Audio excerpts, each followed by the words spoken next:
भारतीय जनता पक्षाच्या संसदीय बैठकीत मोदी यांची नेतेपदी निवड झालेली नाही.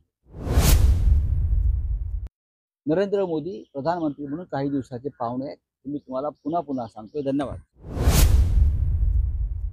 दोन गोष्टी लक्षात घेतल्या पाहिजेत. माझ्या माहितीप्रमाणे भारतीय जनता पक्षाच्या संसदीय बैठकीत मोदी यांची नेतेपदी निवड झालेली नाही.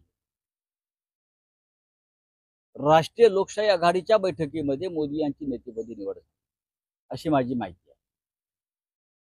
जर भारतीय जनता पक्षाच्या संसदीय दलाच्या बैठकीत नेतेपदाचा प्रश्न आला असता तर वेगळा निर्णय दिसला असता. म्हणून राष्ट्रीय लोकशाही आघाडीच्या घटक पक्षांची बैठक बोलवून भाजपसह त्या बैठकीमध्ये मोदींना नेता म्हणून निवडण्यात आले.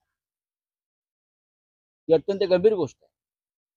नरेंद्र मोदी प्रधानमंत्री म्हणून काही दिवसाचे पाहुणे आहेत. मी तुम्हाला पुन्हा पुन्हा सांगतोय. धन्यवाद.